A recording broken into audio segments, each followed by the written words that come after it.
네, 더운 날씨에도 불구하고 우리 만나주심 수요 기도회에 나오신 우리 모든 성도님들을 주님의 이름으로 축복합니다.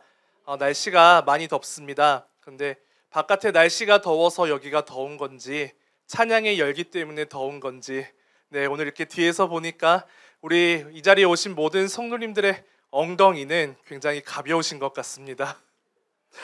네, 우리 이 시간 나는 가정 선교사입니다 라는 제목으로 함께 말씀을 나누려고 합니다. 오늘 말씀을 통하여서 우리의 삶의 모든 현장들, 특별히 우리 가정 가운데 하나님의 은혜와 평강이 가득 넘치시기를 주님의 이름으로 축복합니다. 성도님들께서는 가정을 향하여 어떤 신앙적인 소망을 가지고 계십니까?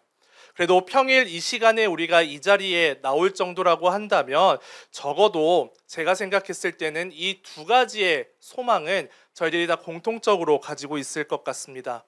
첫 번째는 우리 가정이 예배와 말씀이 중심이 되는 믿음의 가정으로 세워지면 좋겠다 하는 소망이 저희들에게 있을 것 같고, 두 번째는 나뿐만 아니라 우리 자녀들도 예수님을 잘 믿어서 믿음의 세대로 세워져 갔으면 좋겠다 하는 소망이 우리 가운데 있을 줄로 믿습니다.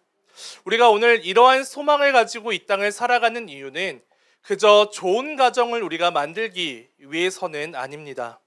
주님께서 우리 가정을 예수 그리스도의 복음과 은혜로 세워가시는데 바로 나를 통하여서 그 일을 이루어가고 계시는 그러한 주님의 마음을 우리가 알기 때문에 우리가 이러한 소망과 또는 사명을 가지고 우리 가정을 믿음의 가정으로 세우기 위하여 각각의 자리에서 노력하며 살아가고 있는 줄로 믿습니다.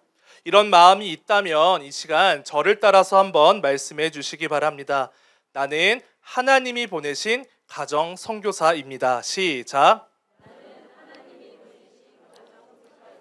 아멘이십니까? 아멘. 네, 그렇습니다. 저희 모두는 하나님이 보내신 가정 선교사인 줄로 믿습니다. 하지만 이러한 우리의 소망과 또 바람과는 참 다르게 오늘날 교회와 또 다음 세대가 살아가는 오늘날의 세상을 결코 좋다라고 이야기할 수가 없습니다.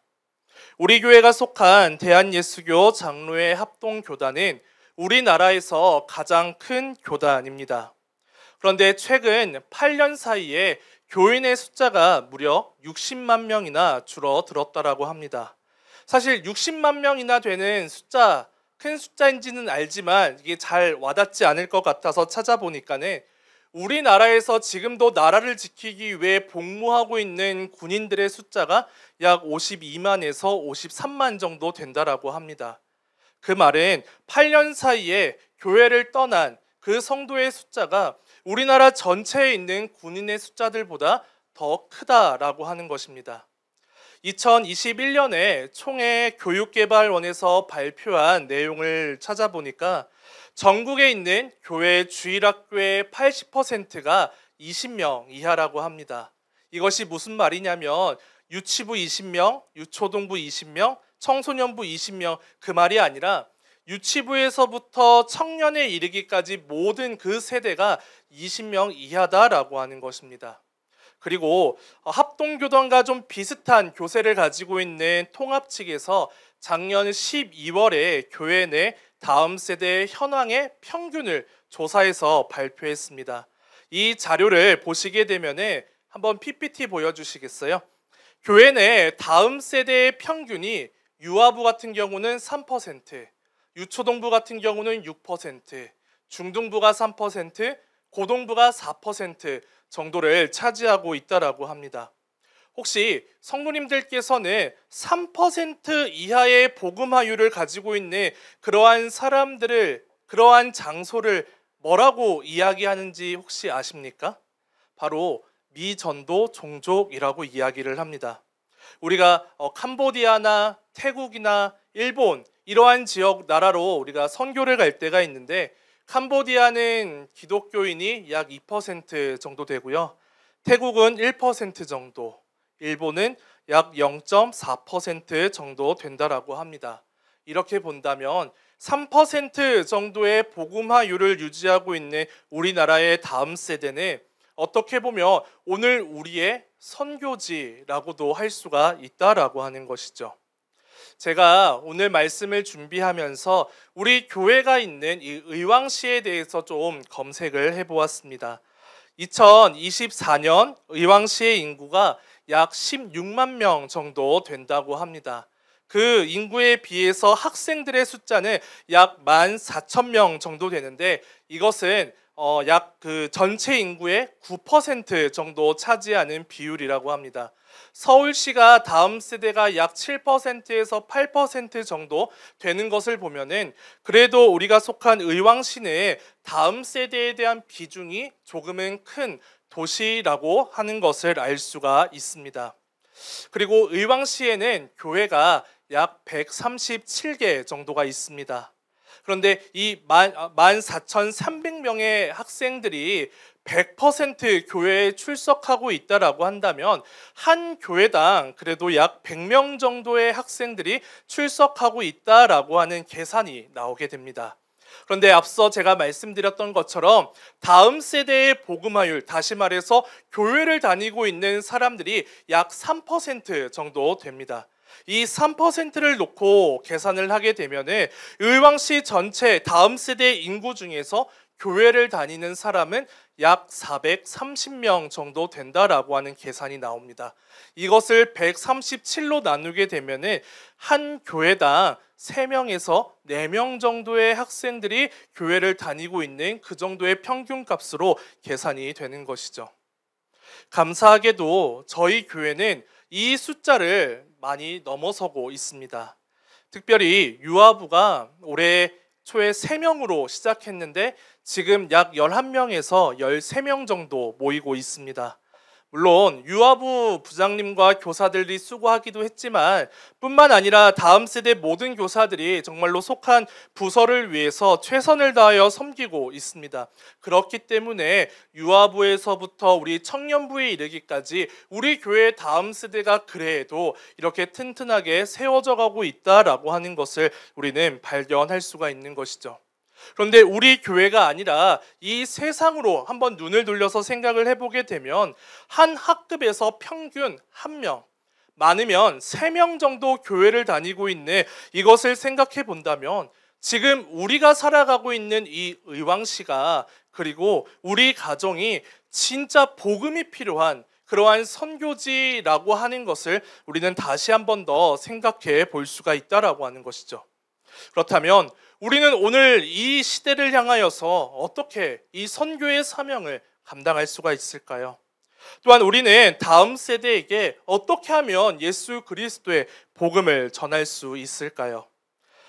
팀 켈러 목사님께서 이러한 말씀을 하셨습니다. PPT 한번 보여주시겠어요? 우리 한번 함께 읽어보도록 하겠습니다. 시작! 교회의 지속적인 쇠퇴를 막으려면 평범한 수준의 교회 개척이라도 있어야 하고 교회에 하나님의 나라가 성장하려면 반드시 공격적인 수준의 교회 개척이 필요하다. 네, 여기서 말하는 교회 개척이라고 하는 것은 단순히 교회로서의 건물 하나가 세워지는 그 정도의 개척을 말하는 것이 아닙니다.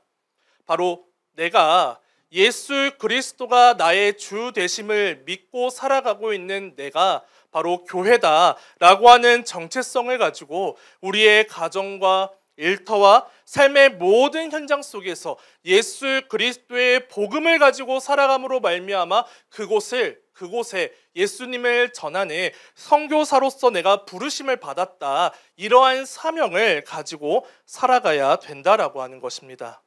사랑하는 성도 여러분, 우리는 분명 다음 세대를 향한 소망을 가지고 있습니다. 그런데 우리의 소망과는 다르게 우리의 기도와 우리의 노력과 열심이 너무나도 보잘것없는 그리고 무기력한 것처럼 느껴지는 그러한 순간들도 있습니다. 그런데 오늘 본문 말씀을 보게 되면 예수님의 말씀에 순종했지만 풍랑을 만난 제자들의 모습이 나옵니다.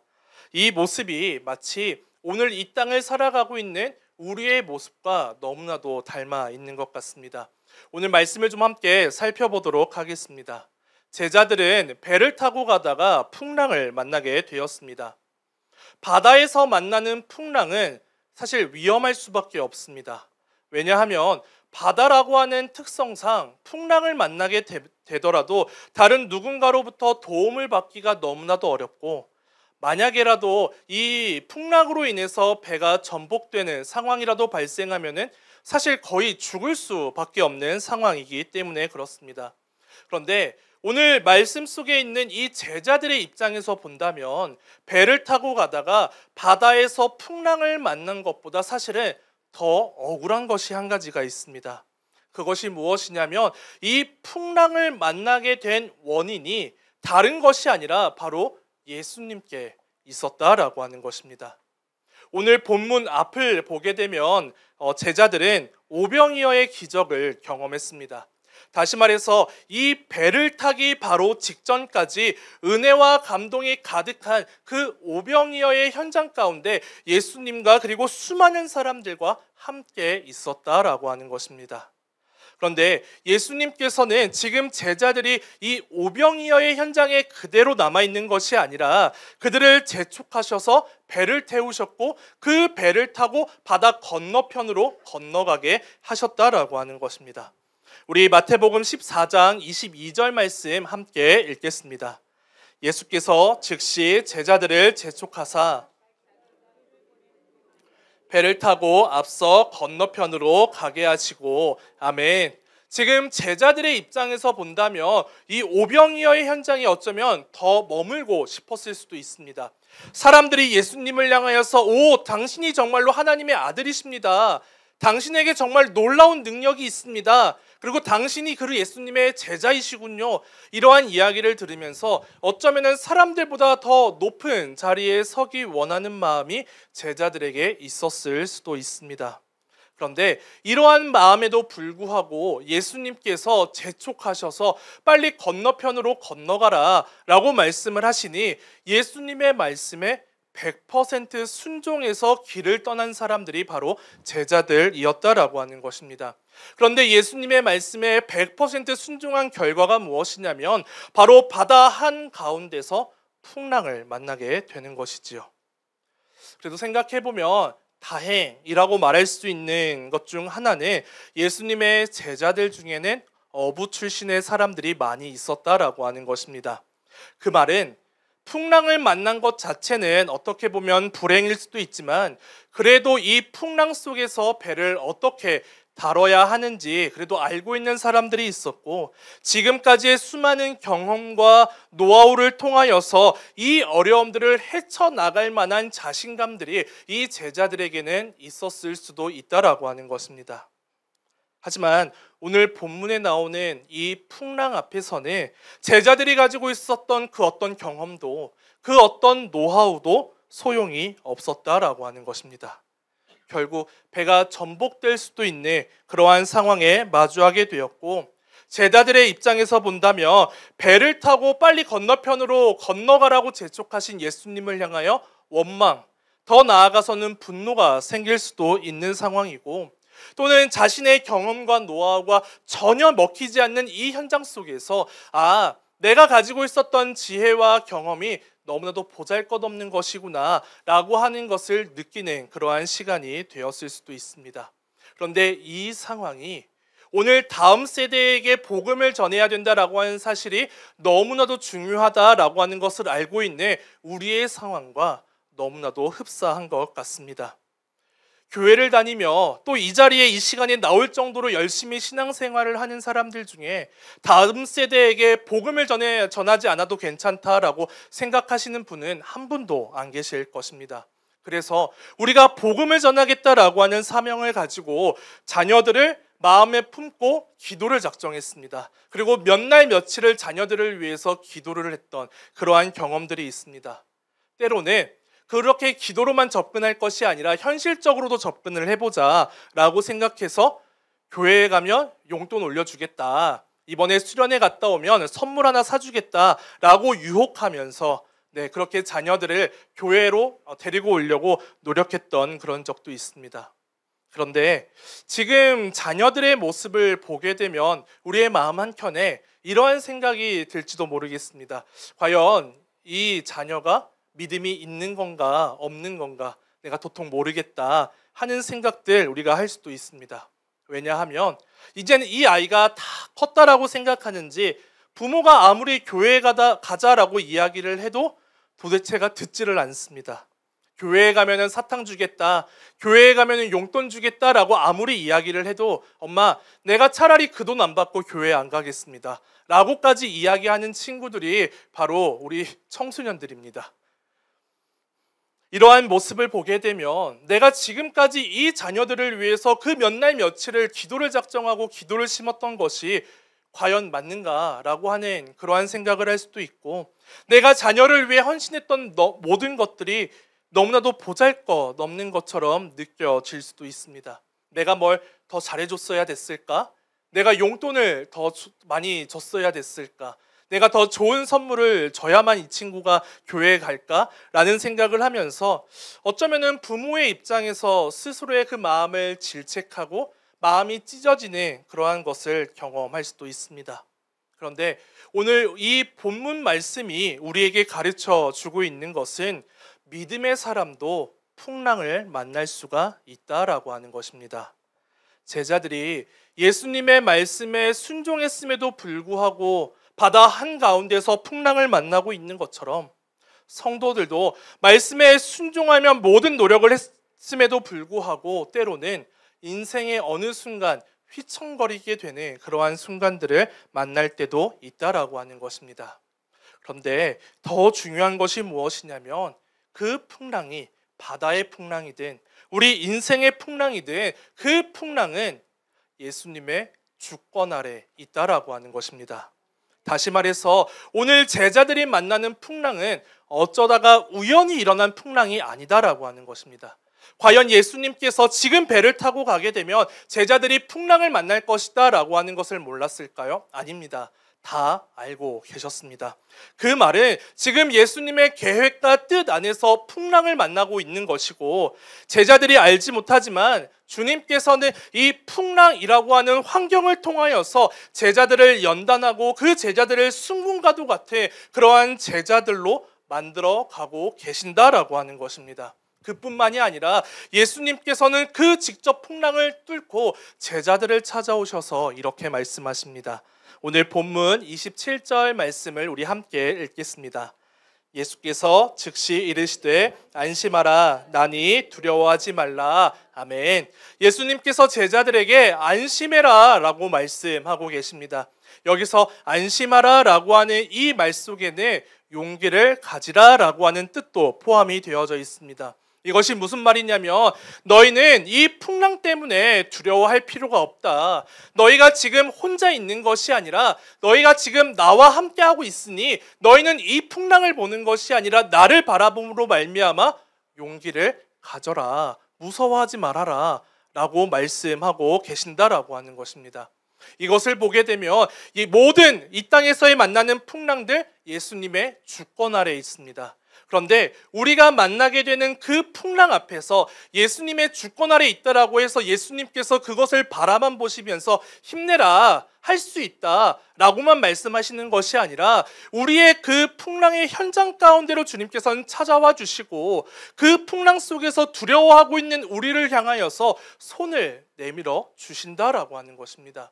그 풍랑의 현장 속에서도 우리가 예수님의 손을 붙잡기만 한다면 우리의 시선이 그 풍랑에만 향하여 있는 것이 아니라 주권 아래, 예수님의 주권 아래 있다라고 하는데, 그럼 예수님께서는 무엇을 원하실까? 주님께서는 나의 무엇을 이 시간 순금처럼 연단해 가고 계실까? 이것을 묵상하며 주님께 뜻을 구한다라고 한다면 이 시간에도 우리의 풍랑의 그 현장 한 중앙 가운데 우리를 찾아와 주시는 예수님을 우리가 만날 수 있다라고 하는 것입니다.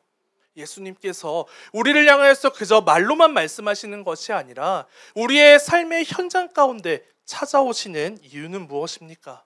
바로 우리가 죄로 인하여서 하나님과의 단절된 인생이 되어버렸기 때문입니다. 우리가 만나는 풍랑 앞에서 예수님의 은혜가 아닌 나 혼자의 경험과 나 혼자의 노하우와 나 혼자의 지식을 가지고 그 풍랑을 헤쳐나가려 할수록 우리의 인생이 꼬이고 전혀 앞으로 전진해 가지 못하는 그러한 인생이 되어버렸기 때문에 예수님께서 이 땅 가운데 오셔서 우리를 대신하여 십자가에 달려 죽으시고 또한 그 십자가를 지시고 이제는 우리 삶의 풍랑이라고 하는 그 현장 한복판으로 찾아와 주신다라고 하는 것입니다. 그렇게 본다면 오늘 우리의 가정에는 어떠한 풍랑이 있으십니까? 자녀들에게 교회 가자라고 이야기하는데 교회를 안 가는 그러한 풍랑이 있을 수도 있고, 교회를 가고 안 가고의 문제를 떠나서 신앙 자체에 아무런 관심이 없는 그러한 풍랑이 있을 수도 있고, 심지어 가족 안의 관계에, 경제에, 건강에 그러한 풍랑들이 있을 수도 있습니다. 그런데 그것이 어떠한 풍랑이 되었든지 간에 우리 주님께서는 그것을 바라만 보고 계시는 것이 아니라 직접 찾아와 주신다라고 하는 것입니다. 그래서 우리의 풍랑을 십자가의 은혜로 덮어주시고 우리가 그 풍랑에만 매여 살아가는 것이 아니라 이제는 주님께서 주시는 은혜와 평강을 누리며 주의 살아계심을 증거하며 살아가는, 다시 말해서 선교사 같은 삶을 살아갈 수 있도록 이끌어 가신다라고 하는 것입니다. 그렇게 본다면 우리가 다음 세대를 믿음으로 양육해 가는 것, 이것이 아닙니다.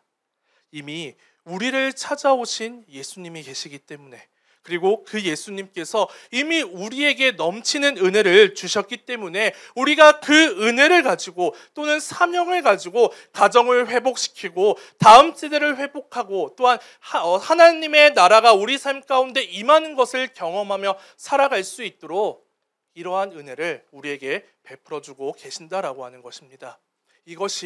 이 말씀이 오늘 우리의 신앙의 아멘으로 고백이 되어진다라고 한다면 베드로와 같은 결단과 고백이 오늘 우리 가운데 같이 함께 가득하기를 소망합니다. 마태복음 14장 28절 말씀 우리 함께 읽겠습니다. 베드로가 대답하여 이르되 주여 만일 주님이시거든 나를 명하사 물 위로 오라 하소서 하니. 아멘. 지금 베드로가 다른 사람들보다 더 잘 보이고 싶어서, 다른 사람들보다 내 믿음이 더 큽니다 라고 하는 것을 자랑하고 싶어서 이러한 요청을 하는 것이 아닙니다. 비록 지금 풍랑이 가득한 그러한 상황이지만 주님께서 나에게 말씀만 하시면 내가 이 물 위를 걸어가겠습니다. 당신이 주님이시라고 한다며 오늘 주님께서 내 삶 가운데 놀라운 일들을 반드시 보여주실 것입니다. 이것을 고백하면서 용기를 가지고 결단하고 있다라고 하는 것입니다. 말씀을 맺도록 하겠습니다. 오늘 우리 가정과 우리의 다음 세대에 예수 그리스도의 복음이 전해지지 않는다라고 한다면 그 가정은, 그 세대는 이제 무너질 수밖에 없습니다. 가정이 무너지게 되면 교회도 똑같이 무너지게 되는 것이죠. 그래서 주님은 오늘 우리를 통하여서 우리 가정의 믿음이 다시금 회복되기를 원하고 계시기 때문에 특별히 우리를 가정의 선교사로 세워주신 줄로 믿습니다. 물론 우리가 이 사실을 너무나도 잘 알고 있기 때문에 지금까지 정말 많은 노력을 했습니다. 그런데 우리 이 시간만큼은 내가 이렇게 해봤었는데 안 되더라, 내가 용돈 준다라고 했었는데 안 되더라, 내가 이렇게 유혹도 해봤었는데 안 되더라, 우리가 여기에 포커스를 맞추면서 우리가 함께 기도하는 것이 아니라 이 시간만큼은 두려워하지 말고 용기를 가지라라고 말씀하시는 주님의 말씀에 한번 우리가 우리의 믿음과 신앙의 포커스를 맞춰볼 수 있기를 소망합니다. 우리의 경험에 비추어 본다라고 한다면 이렇게 했는데 안 됐습니다, 못합니다, 나는 할 수 없습니다 라는 생각이 들 수도 있지만 우리의 풍랑 한가운데를 찾아와 주시고 우리에게 손을 내밀어 주고 계시는 그 예수님의 손을 붙잡기만 한다라고 한다면 우리도 바다 위를 걷는 주님의 능력을 경험하게 될 줄로 믿습니다. 단 한 번도 교회에 가자라고 이야기를 듣지 않았던 그러한 다음 세대일지라도 내가 다시 한 번 더 예수 그리스도의 복음의 그 능력에 힘입고 복음을 전할 때 우리의 이야기가 아니라 예수 그리스도의 복음이 전해지는 그러한 은혜가 우리 다음 세대에게도 나타나게 될 줄로 믿습니다. 특별히 우리 교회의 다음 세대 여름 사역이 시작되었습니다. 유아부와 유치부가 지난 주일서부터 시작되었고 유치부, 유초동부, 청소년부 그리고 청년부가 여름 사역을 준비하고 있습니다. 이 여름 사역이 그냥 연례 행사처럼 여름마다 돌아오는 그러한 하나라의 행사로서만 우리가 생각하는 것이 아니라 정말로 다음 세대가 주님을 만나고 예수 그리스도의 복음을 가지고 이 땅을 살아가는, 그것을 결단하고 세워져가는 그러한 시간들이 될 수 있도록 기도해 주시기 바랍니다. 우리가 기도만 하는 것이 아니라 바로 여름 사역 그 현장이 우리의 선교지라고 하는 사실을 우리가 꼭 기억했으면 좋겠습니다. 그래서 이 시간 우리가 함께 말씀을 붙잡고 기도하기 원하는 것은, 우리가 다음 세대를 믿음으로 세워간다라고 이야기하기 전에 하나님, 우리의 신앙 가운데 혹시 예수 그리스도의 복음의 능력이 무너진 자리는 없습니까? 내가 다음 세대에게 복음을 전하면 된다라고 하는 주님의 말씀과 사명은 가지고 있지만 안 되더라, 얘들이 듣지가 않습니다 라고 이야기하면서 어느덧 타협하고 자녀들에게 복음을 전하지 않는 그러한 모습이 우리 가운데 있다라고 한다면, 이 시간 그러한 것들 내려놓고 우리의 풍랑 가운데 찾아와 주시는, 그리고 손 내밀어 주시는 주님을 붙잡고 나와 함께 하시는 그 예수 그리스도의 복음을 다음 세대에 전하기로 다시 한 번 더 용기를 가지고 결단하는 우리 모두가 될 수 있기를 주님의 이름으로 축원합니다.